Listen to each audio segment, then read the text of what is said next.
but I'll be fine. I don't know, man. I can't tell you that, sweetheart.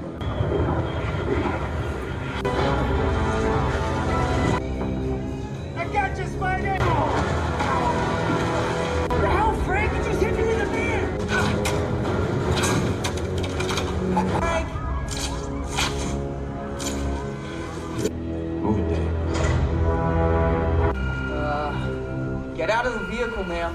Keep her for questioning. Clearing the building.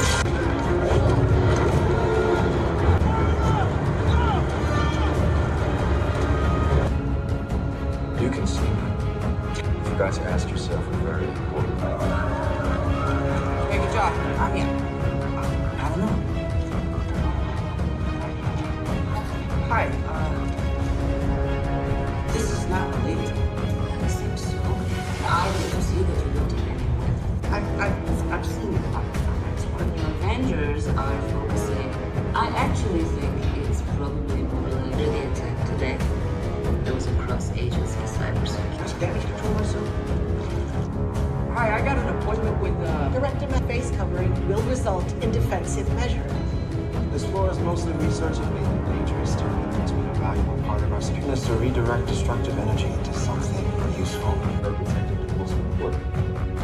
I believe you understand. You're the only one who's immune to it. You know, we're That sounds super illegal, Spider-Man.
The scream came from 40 floors above the street. Spider-Man looked up just as a man crashed through an office window, glittering shards falling around him like frozen rain. Peter fired a web, missed, fired again. The strand caught the man's ankle 3 feet before his skull met the pavement. For one breathless second, everything stopped. Then the crowd erupted. Phones rose. People cheered Spider-Man's name. Peter lowered the trembling stranger onto an ambulance roof, gave the paramedics a silent nod, and disappeared between the buildings before anyone could thank him. That was easier now. Saving strangers was simple. Letting them know him was the dangerous part. 4 years had passed since the world forgot Peter Parker. His apartment was smaller, colder, and almost empty. One mattress, one chair. A police scanner balanced beside an unpaid electricity bill. On the wall hung a photograph turned face down, because looking at MJ and Ned hurt more than any broken bone. Every morning, Peter woke before sunrise, pulled the mask over his face, and became someone New York still remembered. Every night, he returned as a ghost. No messages, no missed calls, no one waiting. Sometimes he whispered his own name just to hear another human voice say it. That evening, the scanner reported an armed robbery near Queens. Peter swung across the river, rain striking his suit hard enough to sound like fingertips tapping against glass. He landed behind 3 masked thieves loading experimental equipment into a van. "Guys, the late-night science shopping thing feels suspicious." One thief fired. Peter twisted aside, webbed the weapon away, and dropped the others within seconds. Too easy. But the final robber stood perfectly still, staring beyond Peter with wide, terrified eyes. "It followed us," the man whispered. Peter's spider sense exploded. He ducked. Something invisible tore through the van behind him, metal folded like paper. Peter fired webs in every direction. 2 strands struck nothing. A third wrapped around something shaped like a human arm, then snapped. Heavy footsteps dented the wet pavement, moving toward him without a body to cast them. Peter punched empty air and felt his knuckles connect with something solid. A sound answered him. Not a growl, not a voice. More like several people gasping through the same throat. Then the presence vanished. Silence.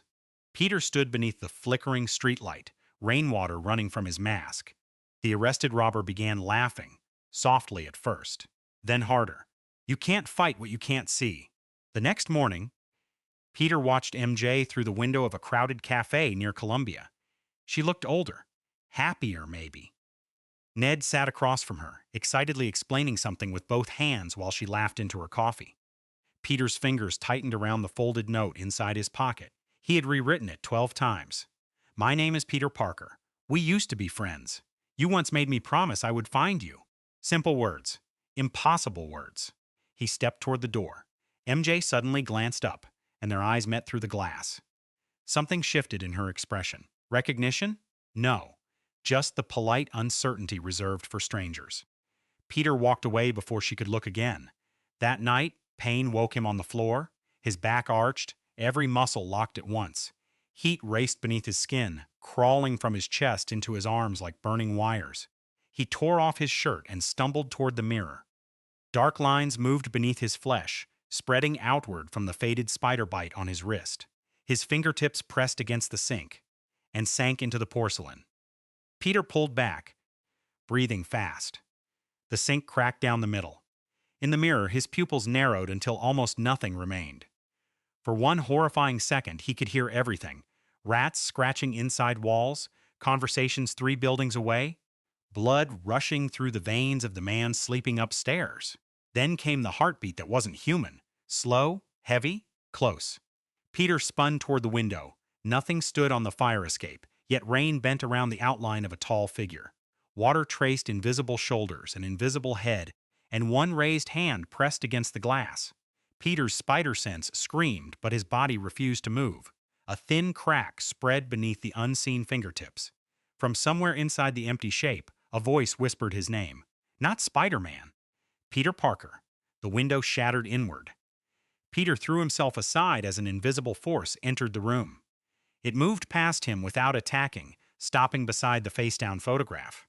The picture lifted from the table by itself. MJ and Ned stared upward from another life, smiling beside a boy the universe had erased. Peter reached for his mask. The unseen creature slowly turned the photograph around.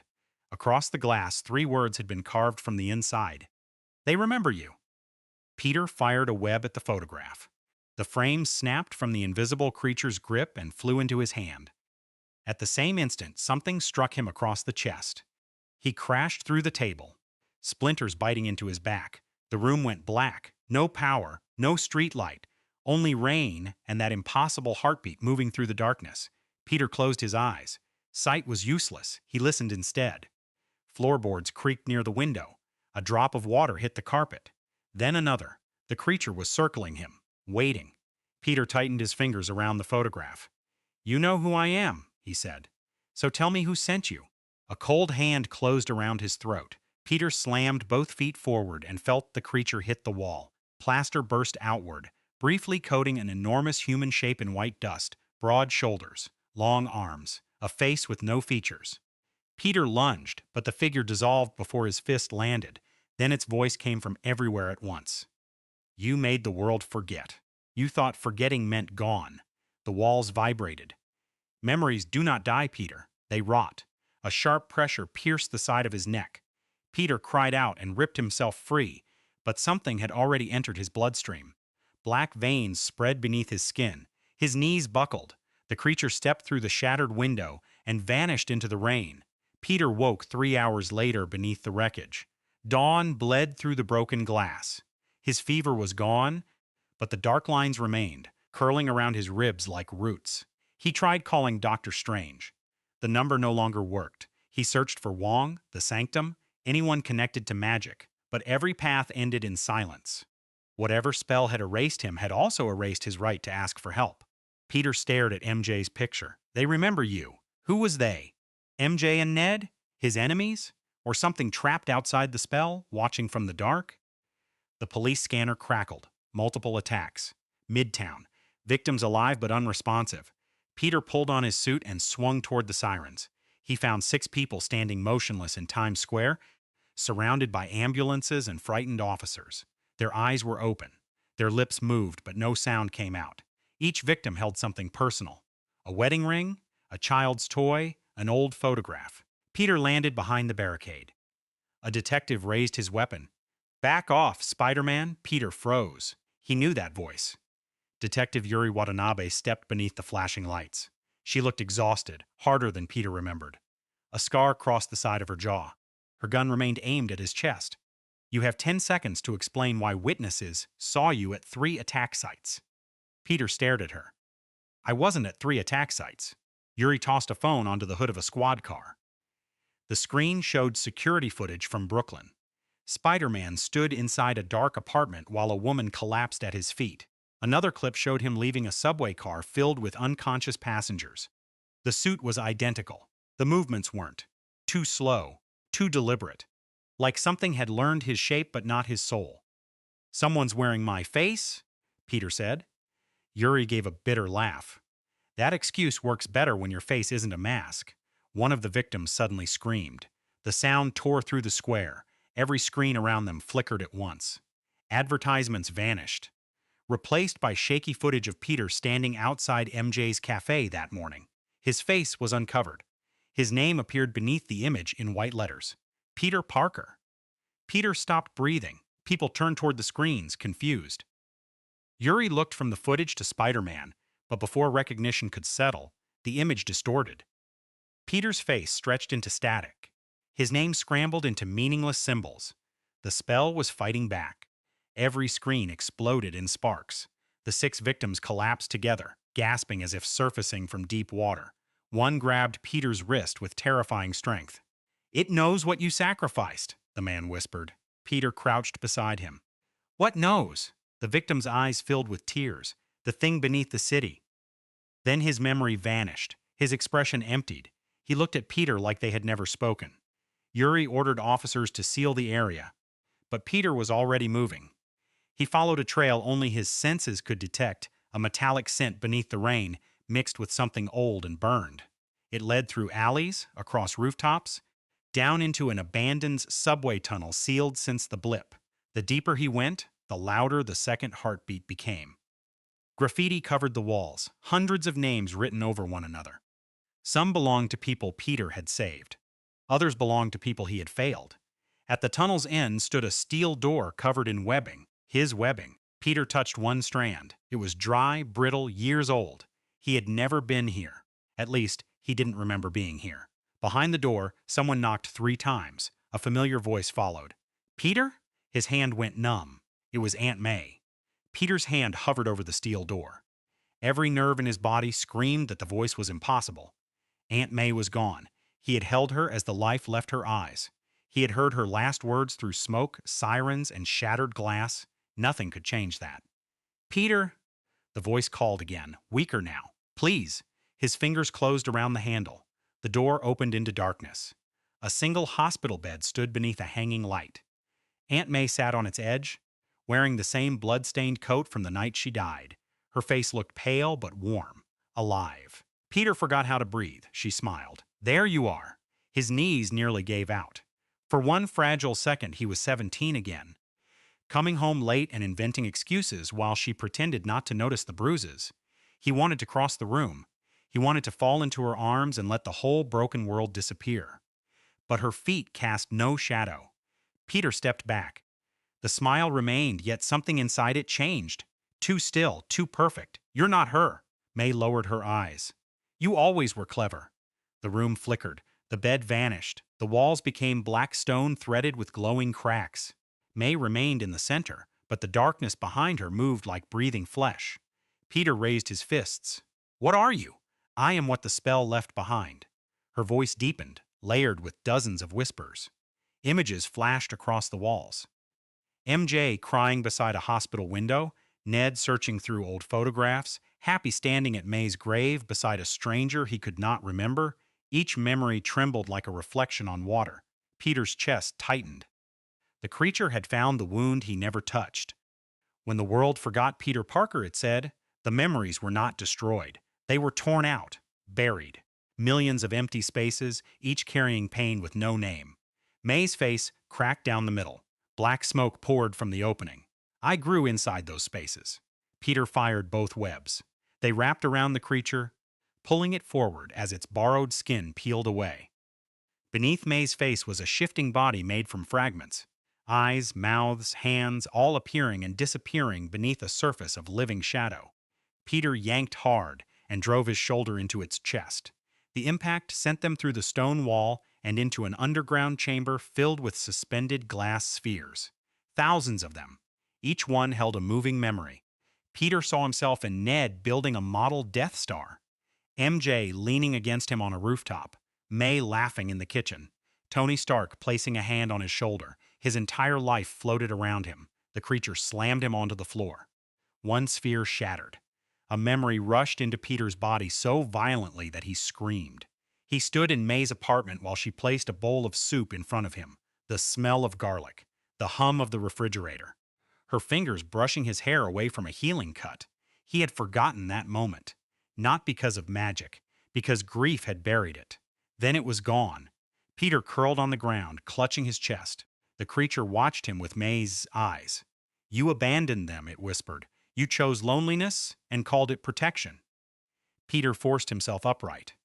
I kept them safe. You kept yourself safe. The word struck harder than the blow. He saw MJ through the cafe window, the note in his pocket, his feet turning away before she could reject him. He saw every night he had hidden behind the mask because Spider-Man could be loved without Peter Parker ever taking the risk.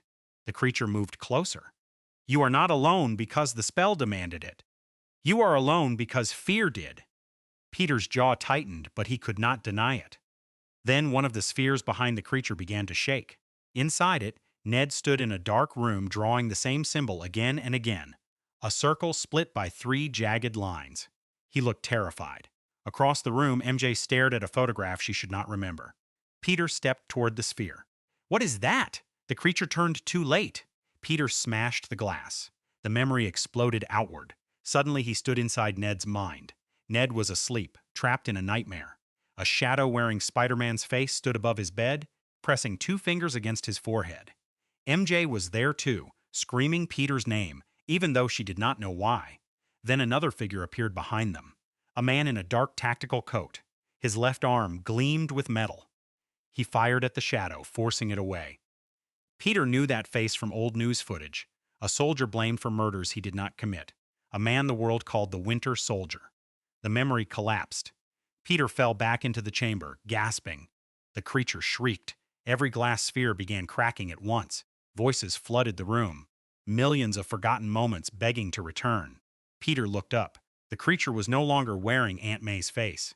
Now it wore his. And behind it, embedded deep within the black stone, something enormous opened its eyes. The creature smiled with Peter's mouth. You found the door, it said, but you still don't know who opened it. The stone eyes opened wider. A pressure wave tore through the chamber, shattering every remaining memory sphere. Peter covered his head as a lifetime of stolen moments flooded the air.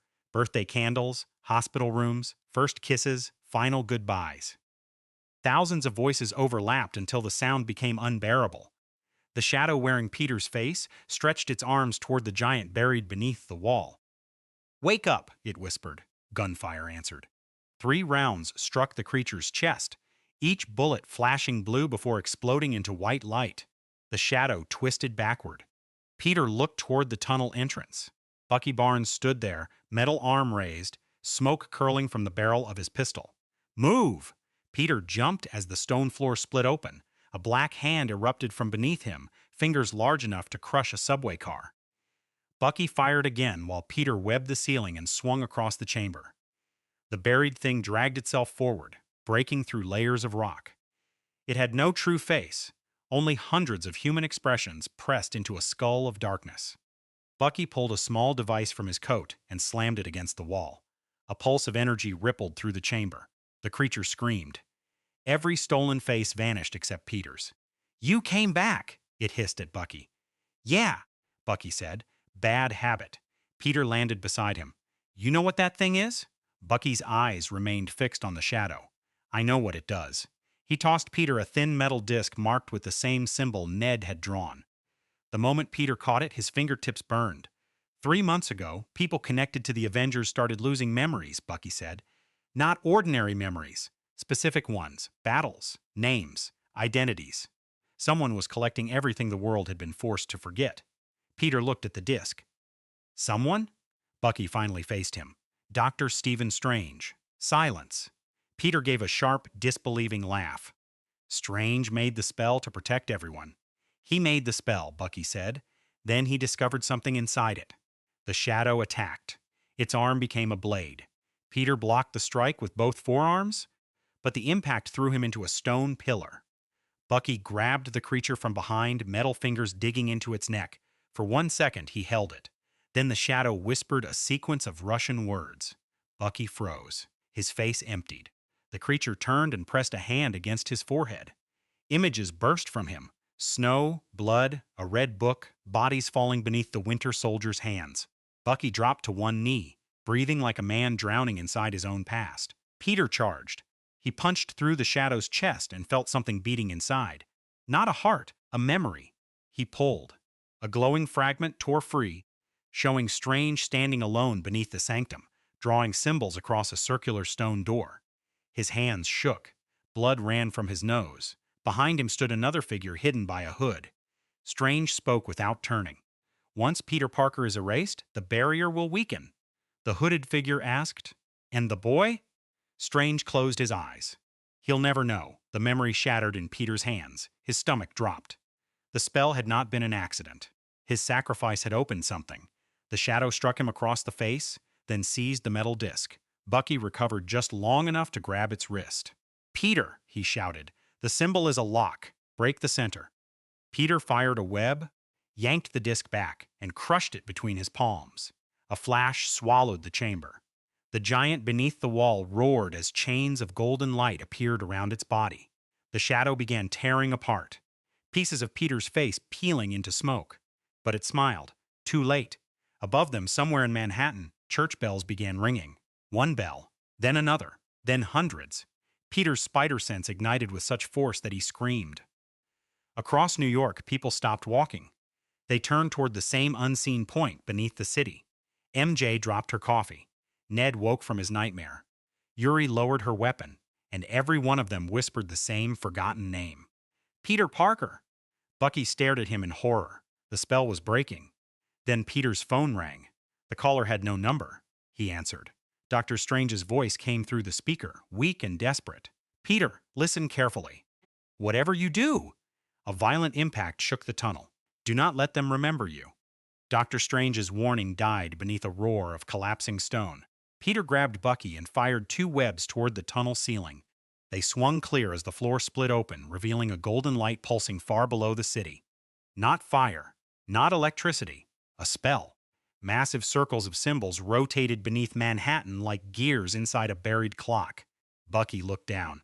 "What happens if they remember you?" Peter tightened his grip on the web. "I don't know." That was the problem. The spell had erased Peter Parker to stop the multiverse from tearing open. If millions of memories returned at once, every person who had ever known him could become a crack in reality. Above them, New York began to remember. MJ stood inside the cafe with one hand over her mouth. Images slammed into her without warning. Peter laughing on a rooftop. Peter bleeding beneath the Statue of Liberty. Peter promising to find her. Her coffee cup slipped from her fingers. Ned collapsed beside his bed as forgotten years flooded back. Every joke, every secret, every time Peter had needed him. Across the city, smaller memories followed. Teachers remembered a quiet student missing from every class photograph. Nurses remembered treating a wounded boy whose name had vanished from the forms. Happy Hogan stood before May's grave and suddenly saw Peter beside him, grief-stricken and alone. The spell trembled. Buildings flickered. For half a second, The Chrysler Building appeared broken in two. The sky above Queens turned purple. A train passed through Times Square, carrying passengers from another universe, then vanished before anyone could scream. Peter felt every distortion through his spider sense. 1,000 needles beneath his skin. Strange's voice returned through the phone. The spell is rebuilding the connections it severed. Each memory is pulling on another reality where Peter Parker still exists. Then fix it, Peter shouted. I can't. The answer came too quickly. Peter landed on a fractured platform and pulled Bucky beside him. You knew this could happen. I knew it was possible, Strange said. That creature is forcing the memories back faster than the spell can contain them. What creature? A pause. The Remnant. The name echoed through the chamber. Strange explained that every erased memory had left behind magical residue. Regret, love, grief, millions of human emotions with nowhere to go. The Remnant had fed on them, growing stronger until it became conscious. But Peter heard the fear beneath Strange's voice. There was more. You opened the door, Peter said. Strange went silent. Bucky watched him carefully. Peter's jaw tightened. I saw the memory. The spell required a place to store what was removed. Strange finally admitted. I created a vault beneath the city. You put everyone's memories down here? I thought the vault was empty. A laugh rolled through the tunnel. The Remnant stepped from the wall behind them, wearing MJ's face. You never checked? Peter turned. The creature now looked almost human, rain-dark hair, small scar above one eyebrow. Even the necklace Peter had given MJ rested against its throat. It smiled exactly as she did. Peter's hands curled into fists. Take her face off. The Remnant tilted its head. Why? You abandoned the real one. It touched the stone wall. The tunnel disappeared. Peter stood inside the cafe. MJ faced him from across the room, tears running down her cheeks. Around them, customers remained frozen in place. Peter, she whispered.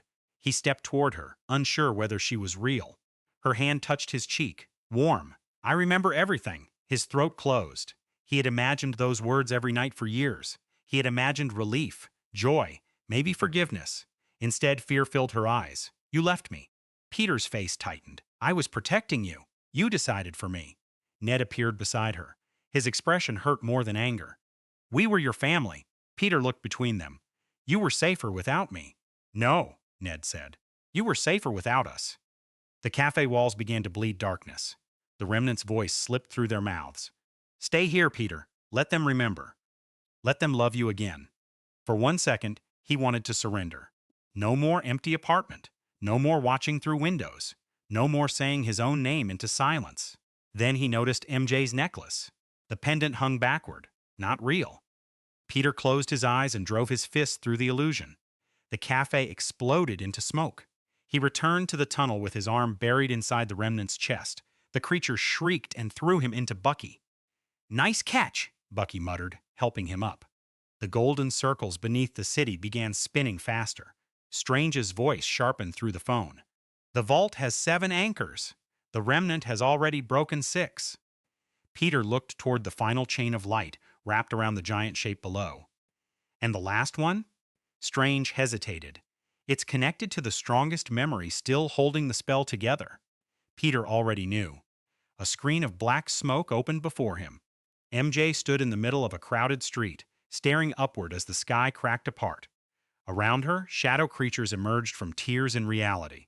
The Remnant whispered beside Peter's ear. Her memory of you is the final lock. Peter's blood went cold. If she remembers everything, Strange said, the vault opens. And if I erase her memory again? Silence. Then Strange answered. You won't only erase Peter Parker. Peter stared at MJ through the smoke. You'll erase every memory she has. The final golden chain cracked, and MJ screamed his name. The final chain snapped. A shockwave tore through Manhattan. Windows burst outward. Streetlights bent toward the ground. Above the city, the sky opened like broken glass, revealing flashes of other New Yorks layered behind this one. Different towers, different heroes, different Spider-Men falling through endless blue. Peter moved before the fear could stop him. He fired a web into the darkness above and launched himself toward the surface. Bucky caught his shoulder as the tunnel collapsed behind them. Together they shot through a subway entrance and landed in the middle of a street swallowed by panic. Cars had stopped. People ran without knowing where safety was. Shadows climbed from the cracks between buildings, each one wearing a face stolen from someone's memory. At the center of it all stood MJ. She held her head with both hands, staggering as years returned at once. Peter saw recognition spreading across her face. The school trip, the bridge, Mysterio, the broken spell, the promise he never kept. Then she saw him. Not Spider-Man, Peter. Her lips trembled. You came back. The words nearly destroyed him. The Remnant rose behind her, towering above the street. Its body was no longer made of one face.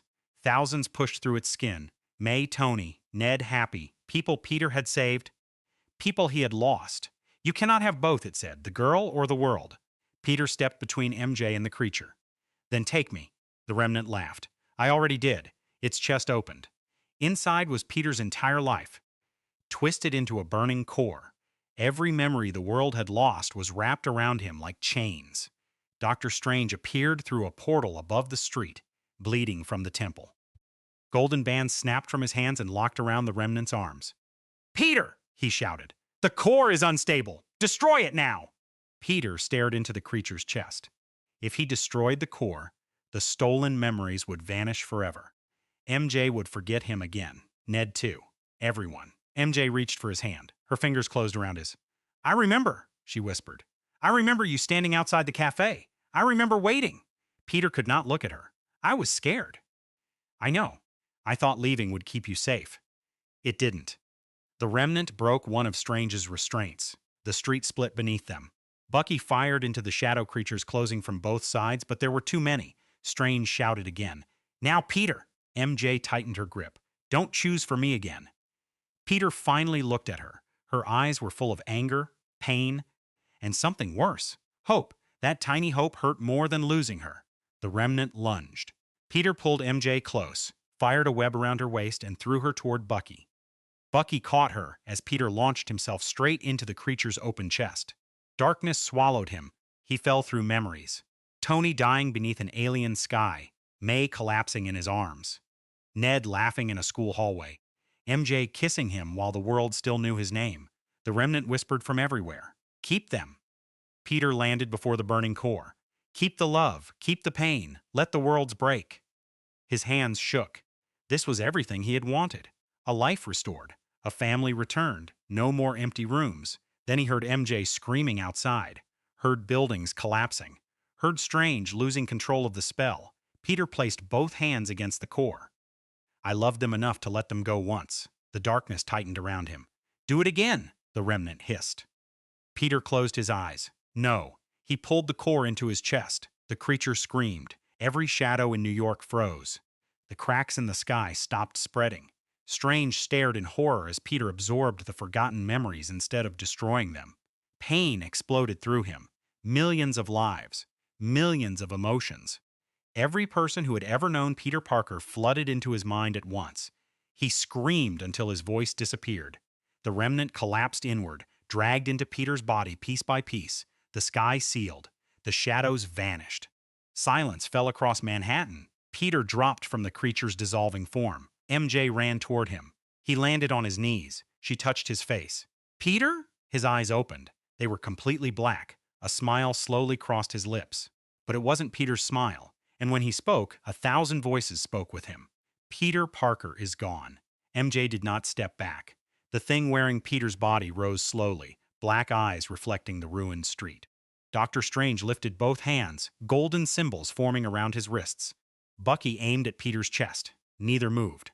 One wrong strike could kill the boy trapped inside, or release the Remnant again. MJ pressed her palm against Peter's face. No, she whispered. You don't get to take his name. The Remnant smiled. He surrendered it. He sacrificed it. Its smile faltered. MJ moved closer, though every instinct begged her to run. Peter hates raisins. He talks too much when he's nervous. He pretends pain doesn't hurt when everyone can see that it does. Her voice broke. He always thinks leaving is the same as protecting people. Images flickered beneath Peter's skin. A school hallway. A rooftop. Her hand inside his. The Remnant seized her wrist. Bucky fired, but Strange threw the bullet aside with magic. Wait!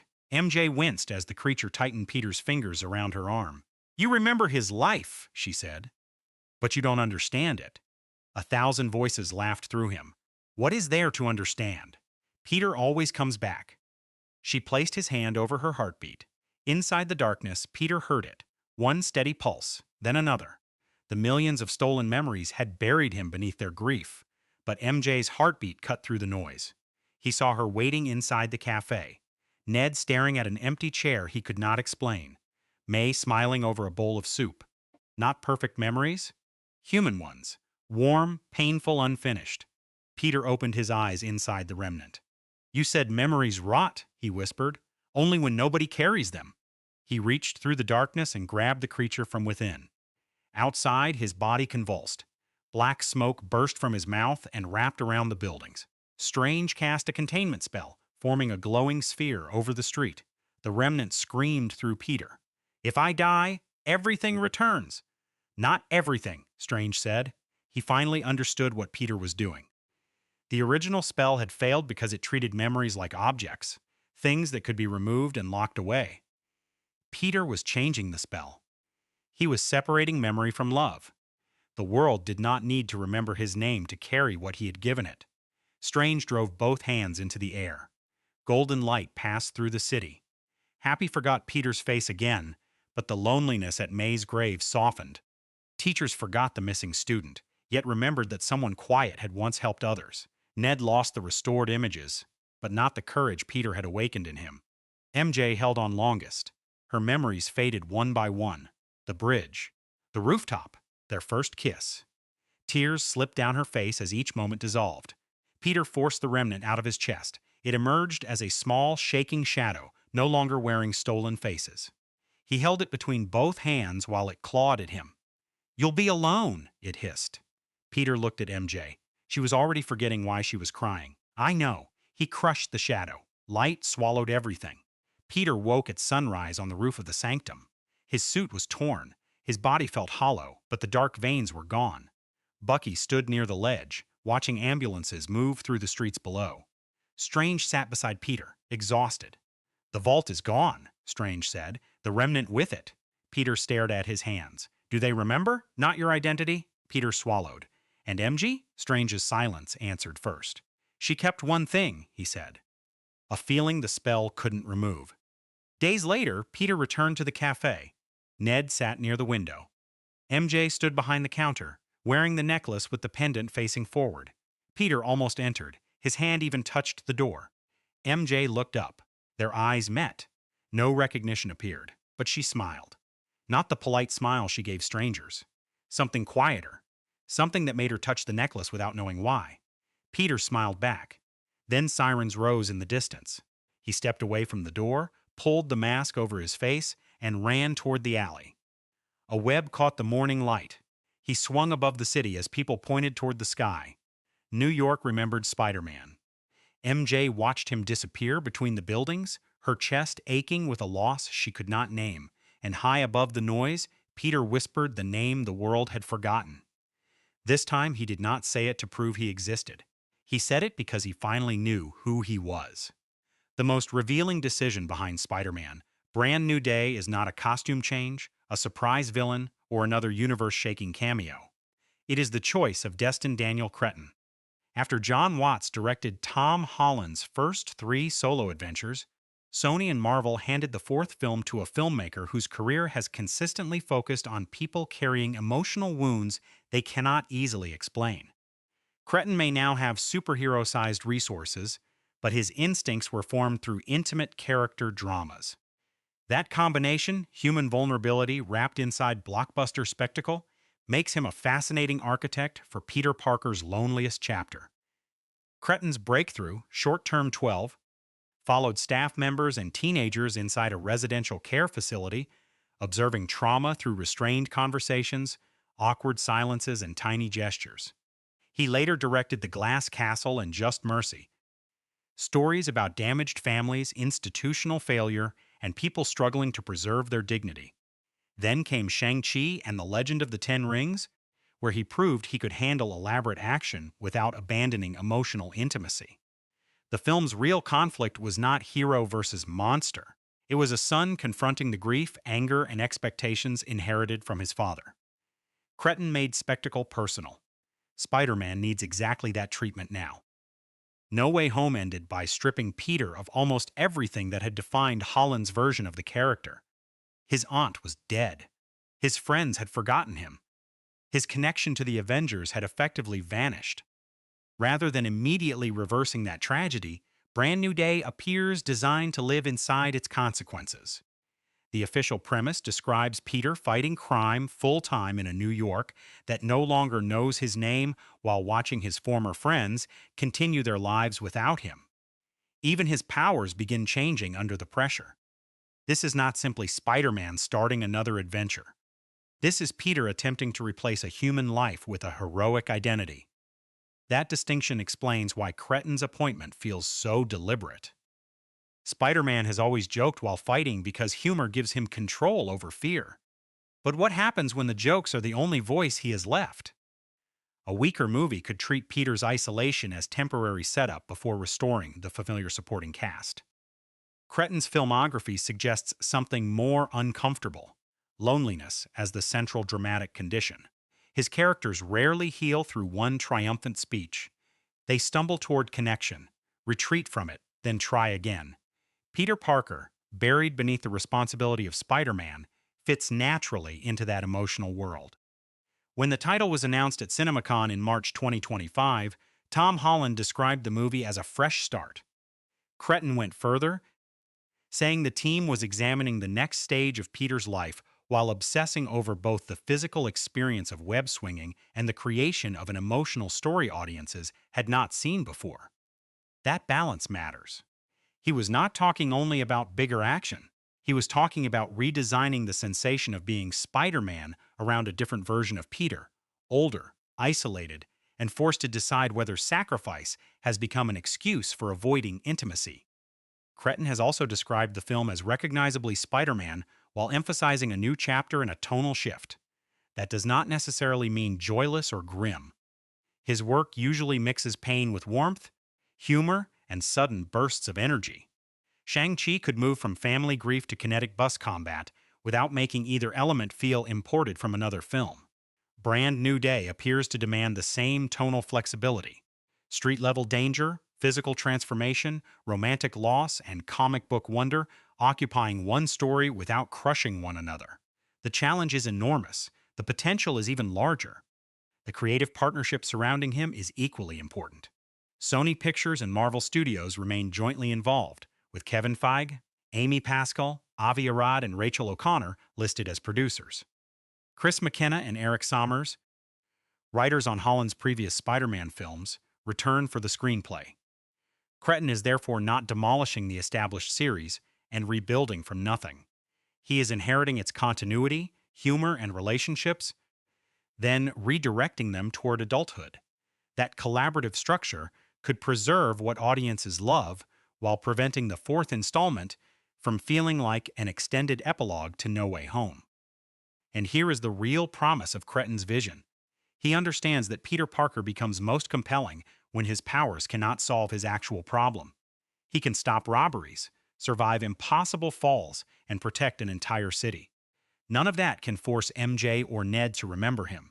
None of it can teach him how to belong again. Scheduled for theatrical release on July 31, 2026, Brand New Day is being positioned as both continuation and rebirth. Whether that promise survives the machinery of a massive franchise remains unanswered, but the director chosen to guide it understands the essential truth. Before Spider-Man can save New York, Peter Parker must rediscover a reason to live inside it. But vision is only the beginning. Beneath Cretton's emotional approach lies a screenplay that must transform one of Marvel's bleakest endings into the foundation of an entirely new Spider-Man era. A director can establish the emotional destination, but somebody still has to build the road. For Spider-Man, Brand New Day, that road began with Chris McKenna and Eric Sommers, the writing partnership behind all three previous Tom Holland Spider-Man films. Their return offered something valuable: continuity. They understood Peter's comic timing, his relationship with MJ and Ned, and the emotional logic that carried No Way Home toward its devastating final spell.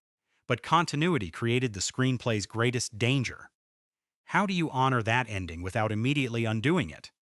bring Peter's friends back too quickly, and his sacrifice becomes temporary inconvenience.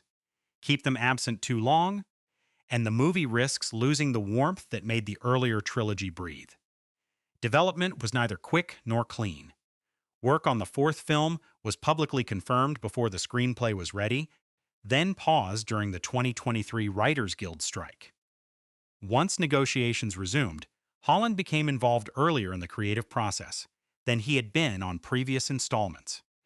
That matters because he was no longer simply receiving Peter Parker's next adventure. He was helping protect the character's direction.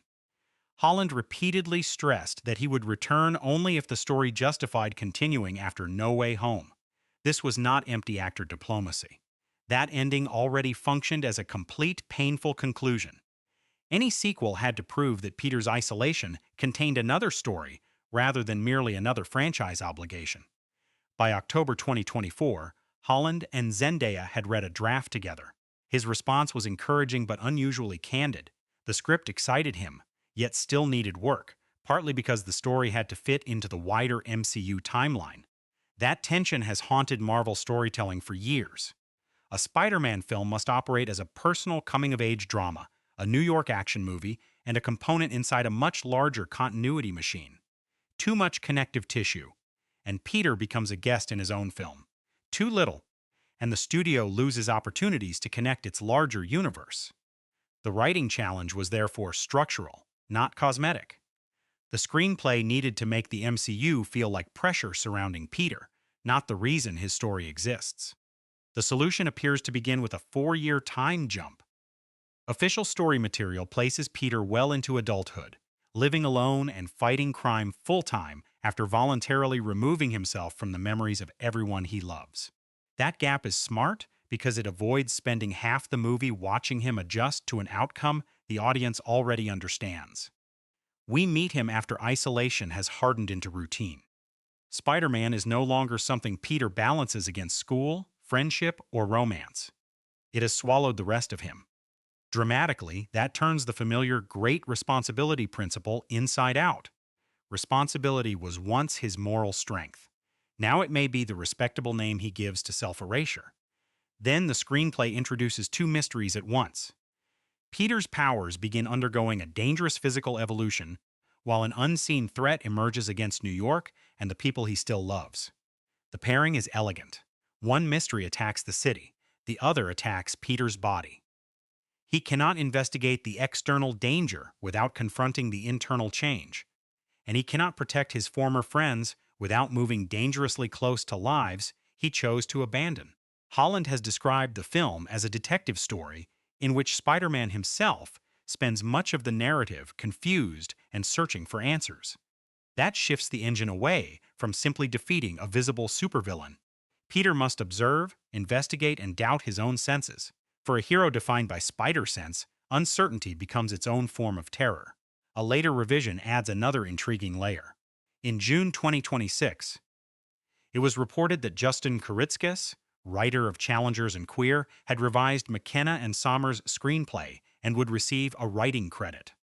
Kuritzkis specializes in desire expressed through conflict, characters who say one thing while emotionally demanding another. That sensibility could sharpen Peter's encounters with MJ, Ned, and anyone attempting to enter his sealed-off life. The superhero mechanics may belong to McKenna and Sommer's established vocabulary, but Kuritzkis brings an instinct for relationships that behave like contests. Every conversation can become a struggle between what Peter wants, what he believes he deserves, and what he refuses to admit. The screenplay's strongest idea, at least from what has officially been disclosed, is that Peter's sacrifice did not finish his development. It interrupted it. He saved the world, protected his friends, and accepted total loneliness. But survival is not the same as growth. Brand New Day appears built around the consequences of turning one noble decision into a permanent lifestyle. That gives the story somewhere meaningful to go without betraying No Way Home. Peter does not need to learn responsibility again. He needs to learn that responsibility without connection can become punishment. And once that emotional blueprint was finally in place, the filmmakers faced the next defining question. Who could enter Peter's empty world, without making it feel familiar again? Who could enter Peter Parker's empty world without making it feel familiar again? The official billing offers a revealing answer. Tom Holland, Zendaya, Sadie Sink, Jacob Batalon, John Bernthal, Tremel Tillman, Michael Mando, and Mark Ruffalo. That is not the cast of another high school Spider-Man comedy. It mixes emotional history, street-level brutality, unresolved villainy, and full-scale superhero power. The choices point in competing directions on purpose. Peter is being pulled toward the people he lost, the criminals he failed to finish dealing with, and older heroes whose methods could shape or corrupt the adult he is becoming. Holland's return was essential, but the version of him being cast is different from the teenager Marvel, hired more than a decade earlier. He now carries the audience's memory of 3 solo films, multiple Avengers appearances, and Peter's complete emotional collapse at the end of No Way Home. That history cannot be replicated through exposition. It lives in Holland's face. Casting him again means asking the actor to preserve the nervous energy and physical lightness of his younger performance while showing what years of anonymous responsibility have taken from Peter. Same body, heavier soul. That contradiction will define whether the new beginning feels earned. Bringing Zendaya and Jacob Batalon back is an even more delicate decision. MJ and Ned cannot simply resume their original functions as Peter's romantic partner and comic best friend because neither remembers him. Their presence therefore creates emotional tension before either character says a word. Peter knows their rhythms, fears, and private histories. To them, he may be little more than a stranger standing too close. The casting preserves the trilogy's emotional continuity while removing the comfort that continuity once provided. Zendaya and Batalon are not returning merely to restore nostalgia. They are returning to make absence visible. Sadie Sink became the ensemble's great unanswered question when her casting was reported in March 2025. Her character remained undisclosed, allowing months of theories to multiply around Jean Grey, Mary Jane variants, and several Spider-Man comic figures. The smarter detail is how she was hired. Sink later said she received the role without auditioning and did not initially possess the full script. That suggests the filmmakers were selecting a quality rather than simply filling a recognizable costume. Sink's work in Stranger Things and The Whale proves she can project anger, grief, and vulnerability almost simultaneously. Whatever name the character carries, the casting signals emotional weight. Then comes John Bernthal as Frank Castle, the Punisher, a choice that immediately roughens the film's edges. Bernthal's Castle does not treat violence as acrobatic problem-solving. He enters a room like a threat that has already made its decision. Placing him beside Holland creates a philosophical collision between 2 masked men shaped by loss, but divided by what they permit themselves to do afterward. There is also a satisfying history behind the pairing. While filming Pilgrimage, Bernthal helped Holland record material for his original Spider-Man audition while preparing his own Marvel audition. Years later, they meet again as heroes whose moral codes could not be further apart. Mark Ruffalo's inclusion introduces a different kind of pressure. Bruce Banner can understand Peter's physical transformation in ways almost nobody else can, while Hulk represents the terrifying possibility that power may overwhelm identity. Ruffalo's casting reportedly firmed up as the screenplay developed, implying that Banner was not added only to continue the tradition of giving Holland a famous MCU partner. He appears structurally connected to Peter's crisis. Robert Downey Jr.'s Tony Stark offered mentorship. Benedict Cumberbatch's Doctor Strange offered access to dangerous solutions. Ruffalo can offer recognition, the uncomfortable gaze of someone who knows what it means to fear his own body. Michael Mando's return may be the most satisfying long-term casting decision. Mac Gargan was introduced in Spider-Man, Homecoming, scarred during the ferry confrontation, and last seen demanding Spider-Man's identity from Adrian Toomes. The character then disappeared for nearly 9 years. Bringing Mando back transforms an abandoned thread into accumulated resentment. His intensity in Better Call Saul made Menace feel watchful rather than theatrical. He can threaten Peter without competing for volume. A villain who remembers being humiliated by Spider-Man becomes especially dangerous when the world has forgotten the man beneath the mask. Tremel Tillman completes the central billing as another deliberately guarded addition. After Severance, he arrives with an extraordinary ability to make politeness feel like surveillance. Warm smile, controlled voice, danger underneath. Whether ally, authority figure, or antagonist, that energy belongs naturally in a story about a hero whose identity has been erased. The ensemble has been built around contrasts. Holland's openness against Bernthal's severity, Ruffalo's exhaustion, Mando's resentment, Sink's guarded intensity, and Tillman's unnerving control. On paper, the casting works, but names and reputations only create possibility. The real test begins when these actors occupy the same frame, and Holland must carry a Peter Parker who no longer has anyone left to perform normality for. Tom Holland's greatest challenge in Brand New Day is not performing grief. He already proved he could do that when Peter lost Aunt May and pleaded with Doctor Strange to erase him from the world's memory. The harder task is playing what comes afterward. Grief that has stopped looking dramatic because it has become routine. 4 years have passed, Peter lives entirely alone, and Spider-Man has consumed the space once occupied by friendship, school, and romance. The trailers do not present a man constantly collapsing. They present someone functioning too efficiently. Holland's job is to make that competence feel dangerous. The behavior of a young man who has converted emotional avoidance into public service. That marks a sharp evolution from Holland's earliest interpretation. In Homecoming, Peter's body seemed permanently ahead of his thoughts. He bounced, interrupted people, and filled silence because adolescence made stillness unbearable. The older Peter glimpsed here appears more economical. His posture is tighter, his expressions linger before resolving. Even beneath the mask, the vocal energy feels less like a teenager enjoying his powers and more like a worker enduring another shift. Same agility, different emotional rhythm. Spider-Man may move faster than ever, but Peter looks stuck. Holland has said audiences wanted a more relatable Spider-Man story, less about saving the world and more about Peter possibly saving himself. That idea gives the actor a cleaner, dramatic objective than another escalating multiverse emergency. Peter's external battles can now expose an internal problem. He does not know where Spider-Man ends and the discarded civilian begins. Holland has always been strongest when enthusiasm collides with panic. Here, the collision changes. Duty meets exhaustion. Humor meets repression. Every joke has the potential to sound like Peter, checking whether he can still imitate the person he used to be. The physical transformation described in the official synopsis gives Holland another acting layer. His body is not merely a weapon under his control. It is becoming unfamiliar, possibly threatening his existence. Holland's dance and gymnastics background has always made his Spider-Man unusually expressive in motion. He folds into landings, twists through narrow spaces, and gives even digital action a recognizable physical personality. Brand New Day can turn that fluency against him. A movement that begins with confidence can finish with hesitation. A hand can shake. A landing can feel too forceful. The body that once liberated Peter may become the first thing to betray him. Zendaya faces the opposite challenge.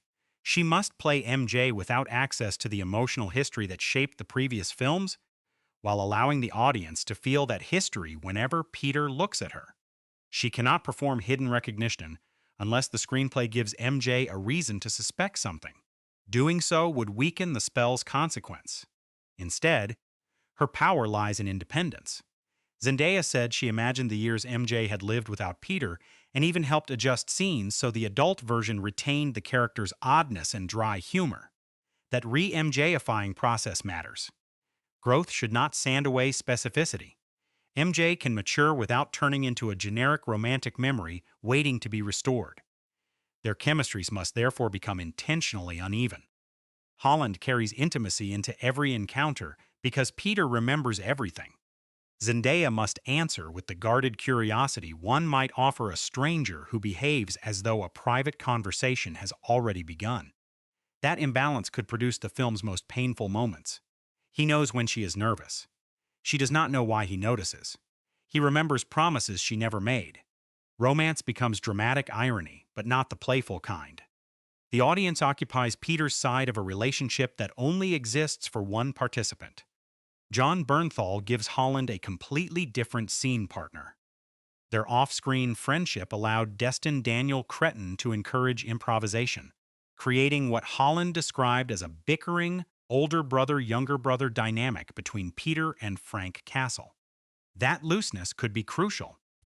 Bernthal performs pressure by reducing movement. Holland releases pressure by accelerating it. Frank stares. Peter talks. Frank advances in straight lines. Peter circles physically and verbally, searching for another option. Their contrast should create humor, but beneath it sits a serious question. Is Peter's isolation pushing him closer to Frank's worldview? Holland's performance will ultimately succeed or fail in the moments between those relationships. Around MJ, Peter must conceal love. Around Frank, he must defend mercy. Around Bruce Banner, he may have to admit fear of his own body. The role demands action star precision, romantic restraint, and the emotional nakedness of someone who cannot confess what has been taken from him. Holland has played Spider-Man as eager, frightened, love-struck, and devastated. Brand New Day asks for something quieter. A Peter Parker who appears fully formed while privately disappearing. Yet no lead performance survives in isolation. Holland may carry the film's emotional burden, but the people surrounding Peter will determine whether that burden feels intimate, threatening, or unexpectedly funny. And this ensemble contains more than one actor capable of stealing the entire scene. The most important supporting performance in Brand New Day may belong to someone who no longer knows he is supporting Peter Parker at all. Jacob Batalon's Ned Leeds once functioned as Peter's safest emotional space. The friend who knew the secret, shared the excitement, and absorbed fear through humor. Now that history survives only inside Peter and the audience. Ned has moved into adulthood without him, leaving Batalon to play an apparently complete person whose missing relationship remains painfully obvious to everyone watching. That is a strange, dramatic assignment. He must preserve Ned's recognizable warmth while refusing the familiarity that previously made every interaction with Peter effortless. Batalon's comic timing has always depended on sincerity. Ned rarely behaves as though he knows he is delivering the joke. He reacts with the open enthusiasm of someone incapable of hiding what he feels. In the earlier trilogy, that quality prevented the increasingly complicated mythology from crushing Peter's ordinary life. Here, it can serve a harsher purpose. A laugh from Ned may remind Peter of what has been lost rather than provide relief. The chemistry between Holland and Batalon must feel both natural and blocked. Two performers carrying years of shared rhythm, while one character remains emotionally locked outside it. Sadie Sink enters with none of that established history. Her character's identity remains officially undisclosed, making her presence valuable precisely because the audience cannot immediately organize her around Peter's past. Sink has described joining a cast that already possessed years of personal and professional familiarity, yet interviews with Holland, Zendaya, and Batalon present her as part of the group rather than an isolated addition. That off-screen comfort could help prevent the character from feeling like a mechanical replacement for MJ or Ned. She does not need to occupy an abandoned position. She needs to disturb the shape of Peter's new life. Sink's screen persona makes that disruption promising.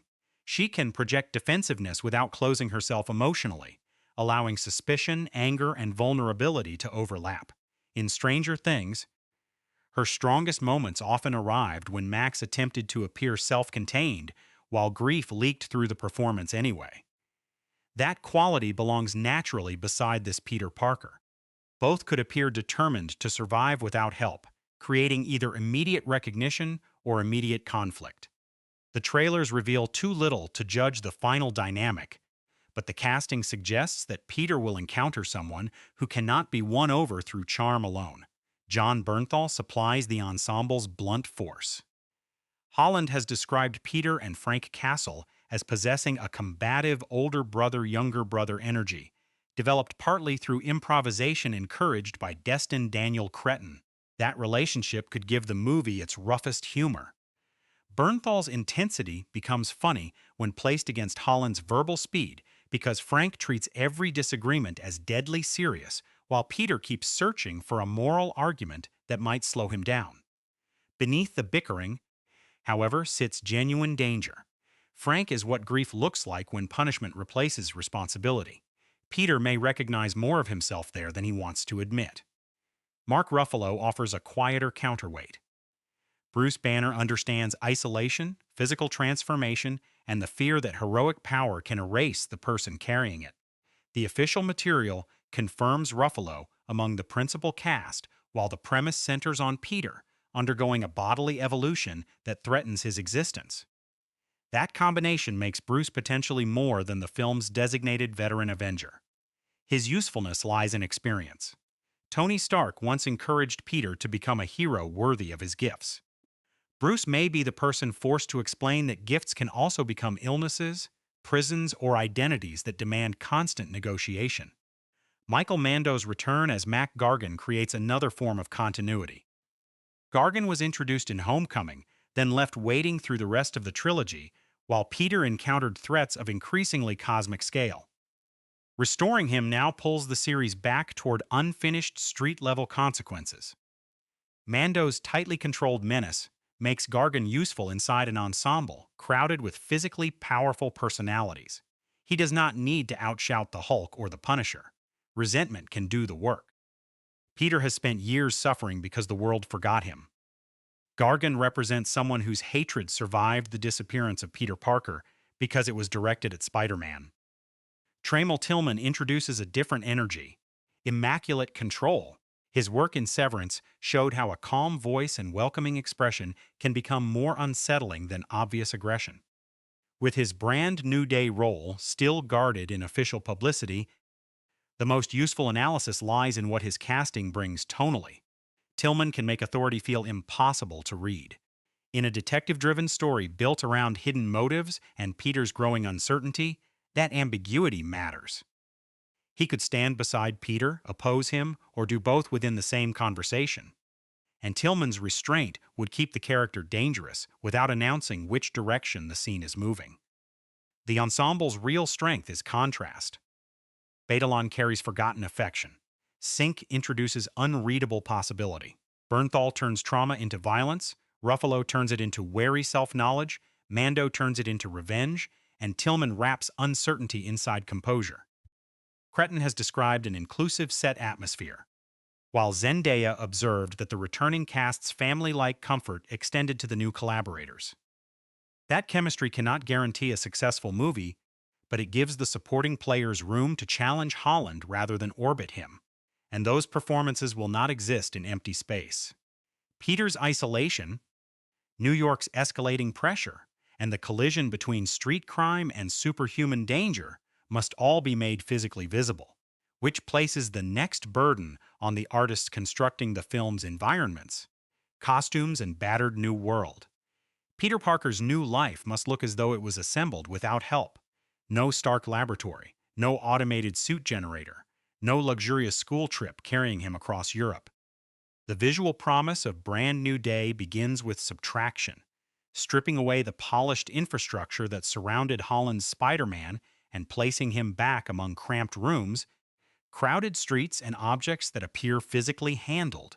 Production designer Charles Wood and costume designer Sanja Milkovich-Hayes both arrived with extensive Marvel experience, but their task was not simply maintaining continuity. They had to make a billion-dollar superhero film feel handmade again.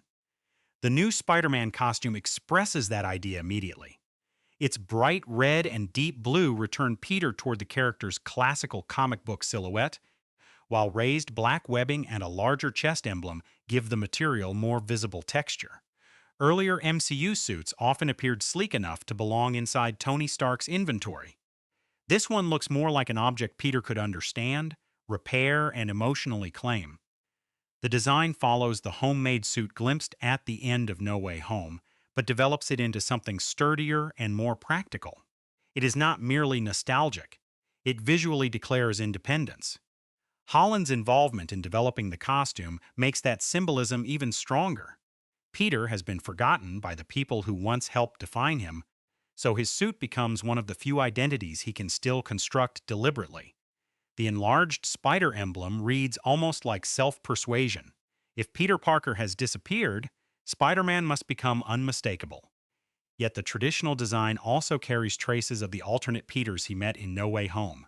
He may be alone, but his clothing quietly remembers the brothers the universe forced him to lose. Heritage stitched into fabric. That is, production design doing character work before dialogue begins. The film's location strategy pushes the same philosophy beyond the costume. Principal photography began on the streets of Glasgow, where sections of the city were transformed to stand in for New York. Holland had publicly welcomed a return to location shooting after pandemic restrictions confined much of No Way Home to controlled soundstage environments. Released behind-the-scenes footage shows him performing around an armored vehicle in an actual city street, while spectators watch from behind the production barriers. The difference is tactile. Buildings possess depth. Pavement reflects real weather. The surrounding world does not stop at the edge of an LED wall. Glasgow is not New York, of course, which makes Wood's challenge more interesting. Production design must disguise one city without bleaching away everything that makes streets feel inhabited. Storefronts, traffic markings, vehicles, signage, and layers of urban debris all have to agree with one another. Miss one element and the illusion breaks. Get them right, and the location provides something a soundstage struggles to reproduce. Visual accidents. A stained wall. Uneven stonework. Windows catching light at different angles. New York should not feel built for Spider-Man's entrance. It should feel indifferent to him. That indifference matters because Peter is now anonymous even when unmasked. His civilian environment should communicate impermanence. A modest apartment, practical possessions, and little evidence that another person shares his space. The earlier trilogy surrounded him with visual reminders of relationships. School lockers, May's home, Ned's bedroom, Happy's technology. Brand New Day can make loneliness visible through empty chairs, unfinished repairs, and rooms organized around survival rather than comfort. The smallest props may carry the largest emotional burden. A sewing machine or damaged mask would tell us more about his daily life than another digital display ever could. The wider costume palette creates equally useful contrasts. Punisher's militarized clothing belongs to utility and intimidation. Bruce Banner traditionally dresses like a man trying not to attract attention. MJ and Ned can wear the confident, individualized clothing of adults whose lives continued without Peter. Place those figures beside Spider-Man's saturated red and blue, and Peter becomes visually conspicuous yet personally invisible. Everyone sees the hero. Nobody recognizes the man. That contradiction is the film's entire premise compressed into wardrobe. The danger is excess. With armored vehicles, multiple superhuman characters, and a threat capable of transforming Peter physically, the production could still abandon its grounded texture once the action escalates. Practical streets mean little if every surface is later buried beneath weightless digital destruction. The most promising released material understands this. Spider-Man clings to metal, tears at physical machinery, and occupies recognizable public space. The environment resists him. That resistance gives his strength scale, because power feels more convincing when it interacts with objects that possess apparent mass. Brand New Day therefore appears to be constructing two worlds at once. The heroic New York that sees Spider-Man everywhere, and the private New York in which Peter Parker barely exists. Wood's environments and Hayes' costumes must keep those worlds visually connected, without allowing either to consume the other. The suit makes him iconic. The apartment makes him human. The streets force both identities into collision. But physical design only establishes what stands before the camera. The next transformation occurs through lenses, lighting, and movement, where those tangible streets must finally become Spider-Man's visual language. The most encouraging cinematography decision in Brand New Day is not a rumored camera or an expensive new visual effects technique. It is Brett Pawlak standing behind the camera. Company 3 officially credits Pawlak as director of photography, alongside editor Nat Sanders and senior finishing artist Tom Poole. Pawlak and Destin Daniel Cretton developed their visual instincts together long before either entered superhero filmmaking. Discussing Short Term 12, Pawlak described their shared style as organic and deliberately resistant to calling attention to itself. That philosophy sounds almost rebellious inside a franchise built around impossible movement. Spider-Man attracts spectacle automatically. Pollack's task is making sure the spectacle never erases Peter. Superhero cinematography frequently treats scale as the ultimate goal. The camera races through buildings, dives between traffic, and spins around digital bodies until movement becomes the subject. Pollack's earlier work suggests a different priority: emotional proximity. The most effective version of Brand New Day will not simply show how fast Spider-Man travels. It will preserve the sensation of a human body being pulled through dangerous space. Keep the horizon readable. Let buildings retain weight. Hold a fraction longer when Peter collides with steel or lands badly. Speed becomes exciting only when the audience understands what could stop it. Marvel's official behind-the-scenes material confirms that the opening action sequence was filmed on city streets, while Sony has positioned the movie as a fresh chapter centered on an adult Peter living alone. Location photography gives Pollack something computer-generated environments struggle to manufacture consistently: resistance. Pavement reflects imperfectly. Sunlight changes across glass. Background movement refuses to behave like decoration. Those details can give Spider-Man's motion a believable reference point, especially when practical footage and visual effects occupy the same shot. The city should not appear to move around the hero. He should appear to fight his way through it. Daylight could become one of the film's strongest visual weapons. Darkness can conceal the joins between physical photography and digital construction. Bright streets expose everything. Texture, shadow direction, and the apparent weight of Spider-Man's body must agree. That difficulty is precisely why daytime action can feel exhilarating when handled well. Red and blue cut sharply against concrete, steel, and weathered architecture. The costume becomes a moving graphic shape without losing its fabric texture. Spider-Man should look iconic from a distance and vulnerable whenever the camera closes the gap. Peter's private scenes require the opposite visual language. His apartment and civilian life should not be photographed with the same restless momentum as his patrols. Still frames, obstructed compositions, and empty space can make his isolation physical. Place Peter at the edge rather than the center. Let doorways divide him from other people. Hold wide enough for the audience to notice how little exists around him. Then, when MJ or Ned enters the frame, closeness itself becomes emotionally threatening. The camera does not need to announce Peter's loneliness.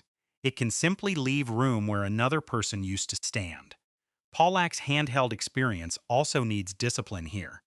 Handheld cinematography, where the camera carries slight human movement, can create immediacy, but constant shaking quickly becomes visual noise. Used selectively, it could distinguish Peter's emotional states. A controlled camera when he operates confidently as Spider-Man. Subtle instability when his changing powers begin frightening him. Complete stillness when he confronts someone he cannot afford to remember aloud. The technique works only when movement has meaning. Otherwise, it becomes style searching for emotion rather than emotion determining style. Nat Sanders' editing will be equally important because Spider-Man action depends on continuity more than raw speed. A successful sequence lets viewers understand three things instantly: where Peter is, what he wants, and what will happen if he fails. Rapid cutting can intensify those facts, but it cannot replace them. Sanders must preserve Pollack's spatial information while allowing sudden accelerations to feel genuinely sudden. The best cuts will follow intention rather than impact. Peter sees danger, chooses a path, then commits his body. That tiny chain of cause and effect is what separates thrilling action from expensive confusion. Company 3's confirmed finishing and visual effects credits also point to an extensive digital pipeline, though the complete technical package has not been officially detailed. That missing information matters. Before release, precise claims about lenses, sensor formats, or shot construction would be speculations disguised as expertise. The finished film must be judged by what appears on screen, not by impressive equipment names. Pollack's real challenge is coherence. Practical streets, digital swinging, intimate close-ups, and superhuman destruction must feel as though they belong to one emotional world. If he succeeds, the camera will move differently depending on which identity is winning. Spider-Man flies. Peter hesitates. And somewhere between those two rhythms, the film finds its visual heartbeat. But images create only half of that heartbeat. Every web line, passing train, strained breath, and moment of silence must give those movements weight. And the film's next invisible storyteller will be its sound. Spider-Man's movement is almost silent by nature.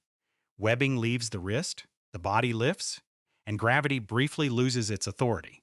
Cinema has to invent the rest. The snap of each web line, wind cutting around the mask, fabric tightening during a turn, those sounds transform impossible motion into something the body understands. For Brand New Day, that sonic illusion carries additional weight because Peter's powers are no longer completely trustworthy. Every familiar sound can begin normally, then bend into something wrong. A web fires with too much force. A landing ends with an unfamiliar crack. The city keeps roaring while Peter pauses, wondering whether the danger came from outside or from within him. Michael Giacchino's return gives the film an invaluable musical memory. He scored all 3 previous MCU Spider-Man films, developing a central theme that matured alongside Holland's Peter, from youthful enthusiasm toward the grief and sacrifice of No Way Home. Brand New Day becomes his 4th score in the series, despite the change from John Watts to Destin Daniel Cretton behind the camera. That continuity means Giacchino does not need to manufacture a new musical identity from nothing. He can take a melody audiences associate with Peter's friendships, mistakes, and victories, then ask what remains after the people connected to those memories have forgotten him. A preview piece titled Sweet New Day has already indicated the broad direction. The music retains recognizable traces of Giacchino's established Spider-Man language while using heavier orchestration and electronic textures to create a more mature, forward-driving sound. It does not discard the younger Peter. It sounds as though that optimism has been reinforced with harder material. The effect fits a hero who has survived enough to move with confidence, but not enough to move without pain. The theme rises. Something underneath it grinds. That tension may become the score's defining emotional contradiction. The smartest approach would resist playing Peter's original theme in its complete heroic form too early. A melody can behave like memory. A few notes surface, reach toward resolution, then disappear before finding home. Place that incomplete motif beneath Peter, watching MJ or Ned from a distance, and the music can remember on their behalf. They hear nothing unusual. Peter hears the life he surrendered. When the full theme eventually arrives, it should not accompany his largest punch or highest swing. It should mark the moment he chooses to become a person again, allowing heroism to mean connection rather than endless self-denial. His physical evolution demands a second musical language.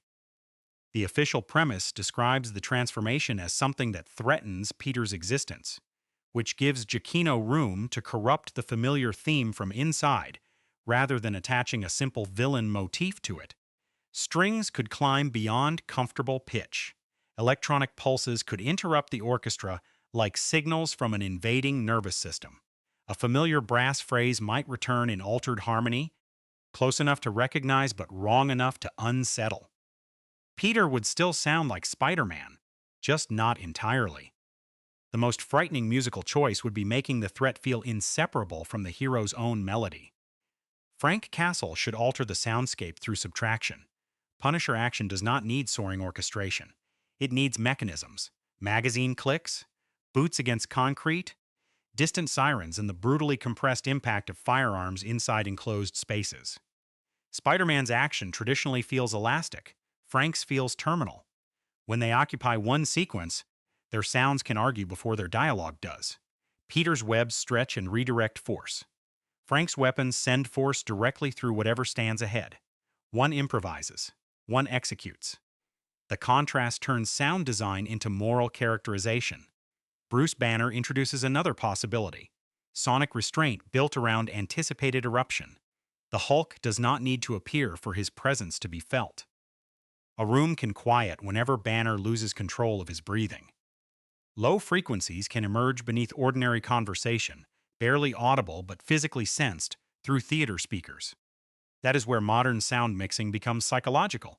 Bass is not only loudness, it is pressure. The audience feels a transformation approaching before the image confirms it, mirroring Peter's fear that his own body may contain an event he cannot prevent. New York itself must remain the film's largest instrument. Traffic, elevated trains, construction, conversations, and emergency vehicles should crowd Peter constantly, yet his isolation becomes clearest when that noise suddenly falls away. Imagine him seeing MJ across a street. The city dulls, Giacchino's melody enters through only 2 or 3 notes, and then a horn or passing train tears the moment apart. Silence here should never feel empty. It should feel stolen, brief pockets in which Peter can hear everything he has spent years refusing to confront. The final mix must hold these competing identities together: orchestral heroism, electronic transformation, street-level violence, and intimate silence. Overload would flatten them. Precision will separate them. Spider-Man should sound airborne, Punisher brutally grounded, Banner dangerously contained, and Peter almost unbearably alone.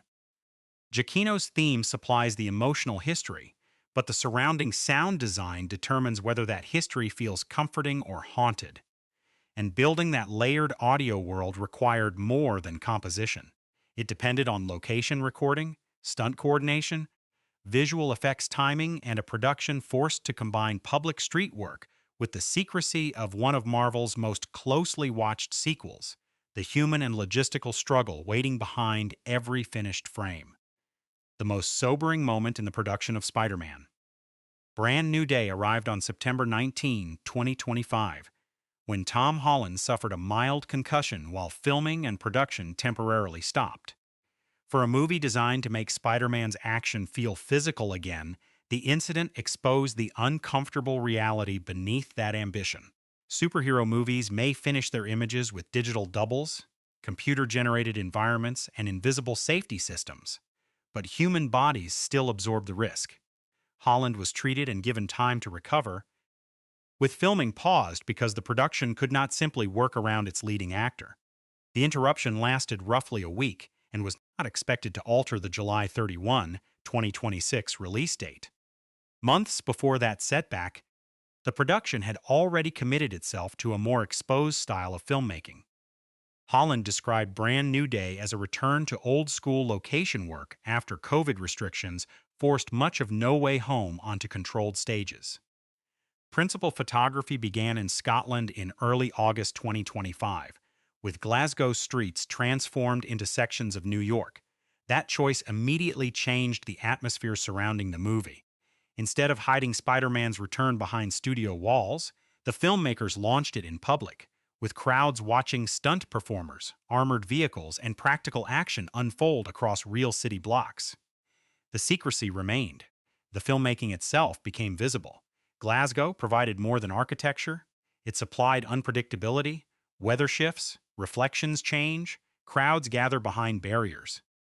A production working in the middle of a functioning city must coordinate traffic control, businesses, public access, pyrotechnics, and hundreds of crew movements while preserving the illusion that the location is Manhattan.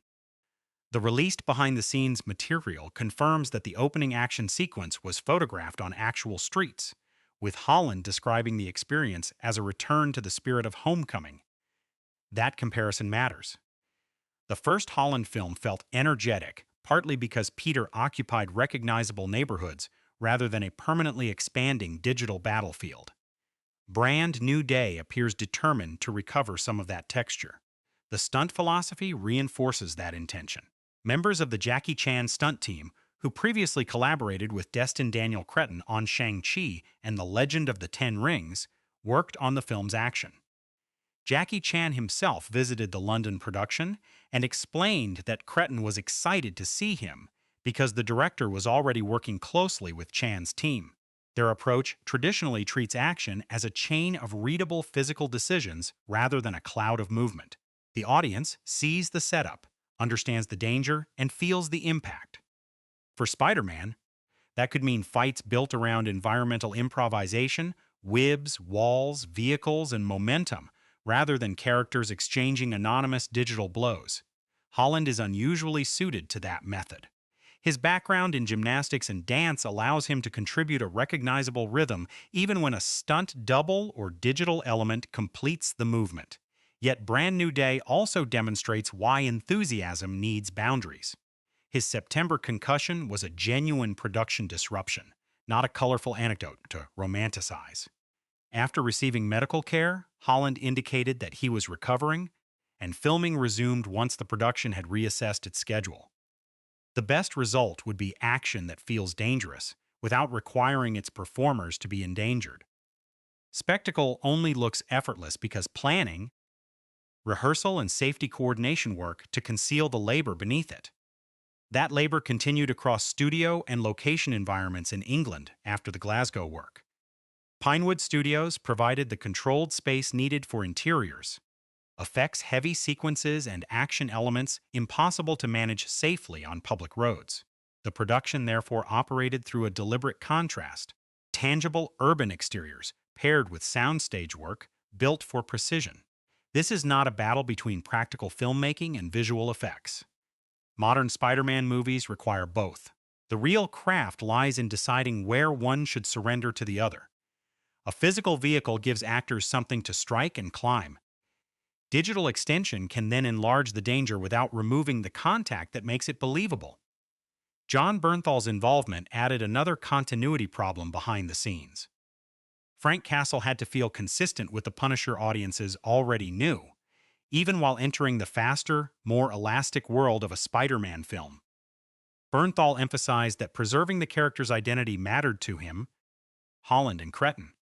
That concern likely shaped the action as much as the dialogue.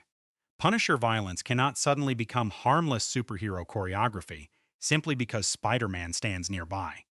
Frank's methods must retain their severity, while Peter's intervention prevents the movie from adopting Frank's morality.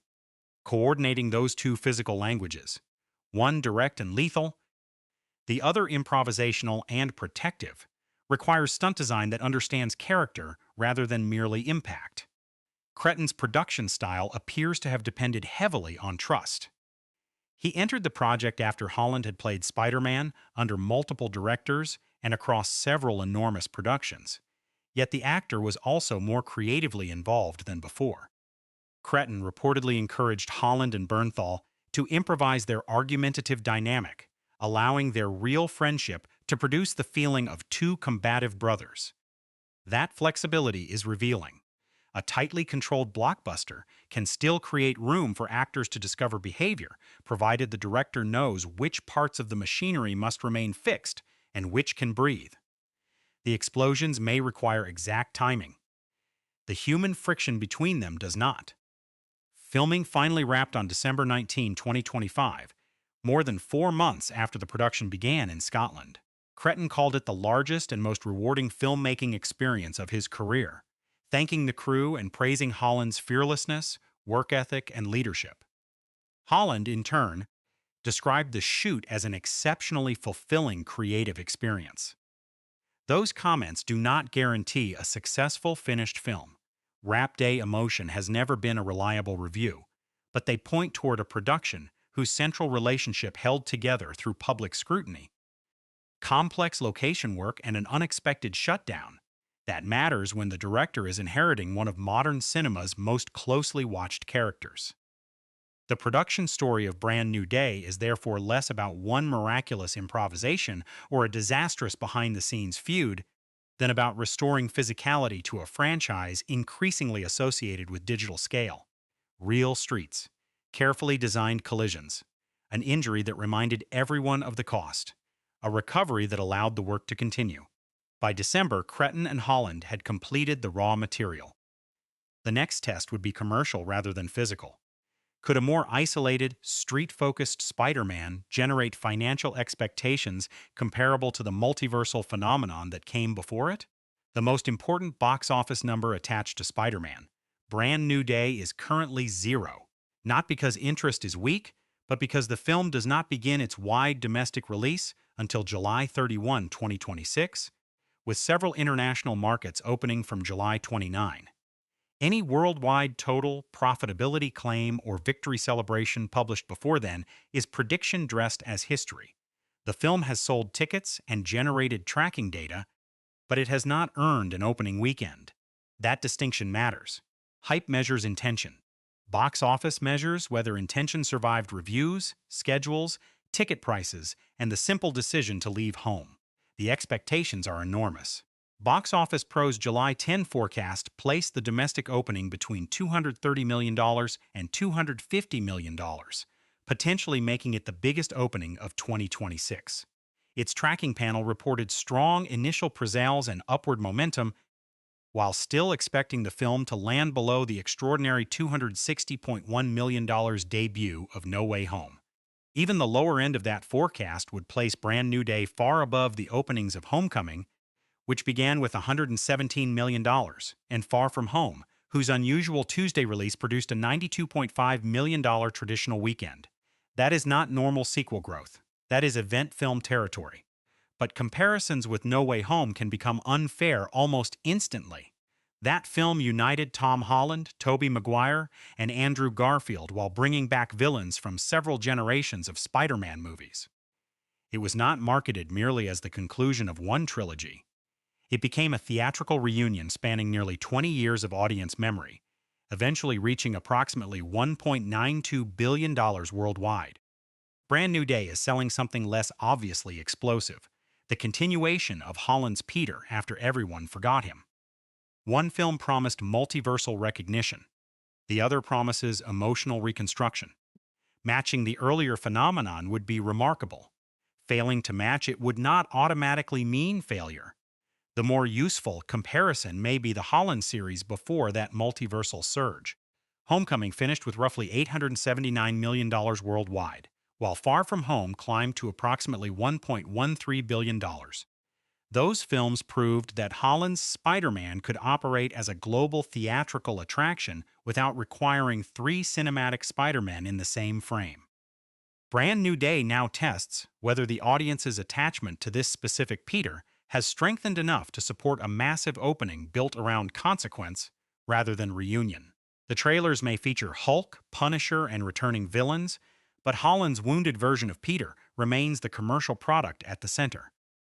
Sony's end-of-July positioning is strategically aggressive.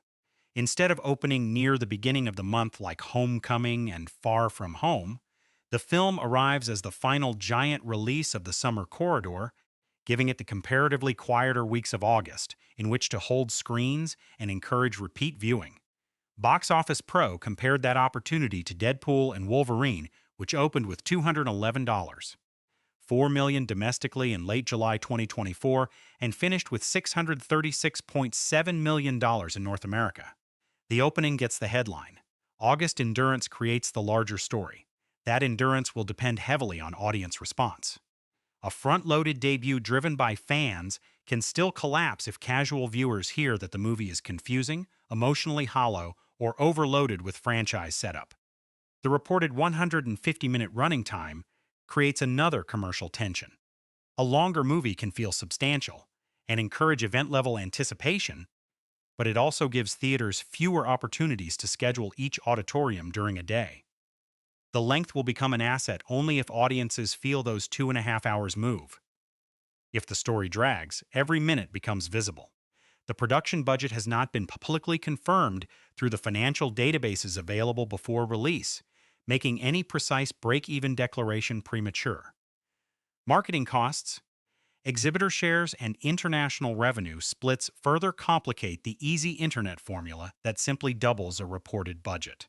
What can be said is that this production carries expensive obligations: location shooting, extensive effects, a large cast, and a global advertising campaign. A huge opening may establish safety, but genuine profitability will depend on the film's complete theatrical run and later revenue from home entertainment, licensing, and streaming. There is also a wider industry burden attached to those numbers. Recent franchise releases have produced uneven results, leaving theaters hungry for a late summer event capable of turning advance excitement into sustained attendance. Box Office Pro explicitly framed Brand New Day as a potential boost for cinemas after a difficult July for familiar intellectual property. Spider-Man is not merely being asked to outperform competing superheroes. He is being asked to prove that audiences are not exhausted by the genre itself, only by superhero films that give them insufficient reason to care. So the film's commercial verdict cannot yet be written. The forecast is huge. The presale momentum is real. The historical comparisons are intimidating. Yet the number that will matter most may not be opening weekend at all. It will be the second weekend drop, when curiosity has been satisfied and word of mouth begins making decisions for everyone else. Brand New Day can open because Spider-Man is famous. It can endure only if Peter Parker's loneliness connects. And that question leads directly beyond dollars. Before the box office can reveal whether audiences returned, critics and viewers must decide whether this supposed new beginning actually deserves the name. The most accurate review of Spider-Man, Brand New Day, currently consists of 3 letters, TBD. As of July 13, 2026, Metacritic lists no professional reviews, no Metascore, and no audience rating, while Rotten Tomatoes has trailers and promotional features, but no published tomatometer score. The film does not officially open in the United States until July 31. That makes every circulating declaration that it is a masterpiece, disaster, or franchise savior premature. Test screening rumors may generate irresistible headlines, but anonymous applause is not criticism. Until reviewers can discuss the completed film under normal publication conditions, the genuine critical verdict has not begun. What does exist is a remarkably intense conversation around the film's direction. The first official trailer introduced an adult Peter living alone 4 years after No Way Home, fighting crime full-time while undergoing a dangerous physical evolution. That material shifted discussion away from whether Tobey Maguire or Andrew Garfield might appear and toward a more interesting question. What has continuous self-sacrifice done to Holland's Peter? The trailer's appeal came from consequence. Peter did not appear conveniently restored after the previous film's ending. He looked trapped inside it. For viewers who wanted the spell and Aunt May's death to matter, that was the right first signal. The visual marketing has also been received as a promise of a more street-level Spider-Man. Real locations, a traditional red and blue suit, and footage emphasizing physical collisions have encouraged comparisons with the simpler neighborhood energy of Homecoming. Rotten Tomatoes' promotional lineup even includes features centered on practical production and giving audiences a street-level hero. Yet the phrase street level is already under pressure. Punisher belongs naturally in that world. Hulk does not. Add Peter's transformation, several possible villains, and continuing speculation about larger MCU connections, and the supposedly smaller film begins looking crowded. The audience wants intimacy, but the studio still appears tempted by scale. That tension defines much of the pre-release debate. Some viewers see Hulk and Punisher as ideal mirrors for Peter, 2 men whose bodies' basketball grief have produced radically different relationships with violence. Others see another Marvel sequel surrounding Spider-Man with famous guest characters, because the studio does not trust him to carry his own film. Both reactions are understandable. The earlier Holland trilogy repeatedly paired Peter with established MCU figures, from Tony Stark to Nick Fury and Doctor Strange. Brand New Day has marketed itself as Peter finally standing alone, so every crossover immediately raises suspicion. The film must prove these characters expose Peter's conflict rather than distract from it. The title carries its own cultural baggage. Marvel's original Brand New Day comics followed the controversial status quo reset of One More Day, restoring Peter's secret identity and sending him into a back-to-basics period featuring new friends, enemies, and shorter adventures. Marvel now describes that era as a new lease on life and a jumping-on point, but many readers still associate the surrounding reset with the erasure of Peter and Mary Jane's marriage.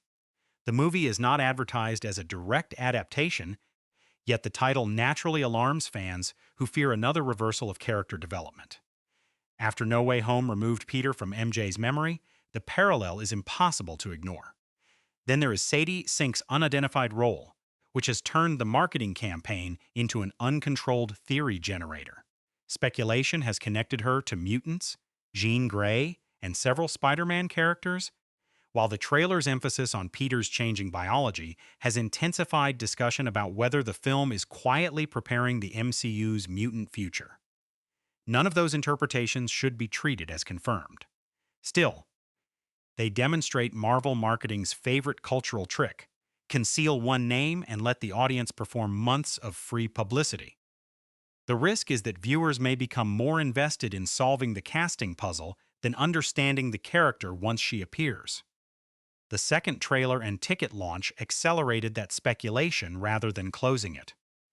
New footage strengthened interest in Peter's transformation, his confrontations with larger heroes, and the possibility of returning street-level enemies. Recent television spots have triggered further theories around Hulk and equipment resembling Shocker's technology. That sort of frame-by-frame investigation keeps the movie visible, but it also creates expectation inflation. Every glove becomes a villain confirmation. Every background figure becomes a cameo. Every unfinished effects shot becomes evidence of either genius or catastrophe. The modern superhero movie is culturally judged in fragments months before anyone experiences its rhythm as a complete story. The strongest anxiety has little to do with one casting rumor. It concerns Marvel itself. Brand New Day arrives carrying expectations that a more emotionally grounded Spider-Man can cut through audience fatigue with interconnected superhero storytelling.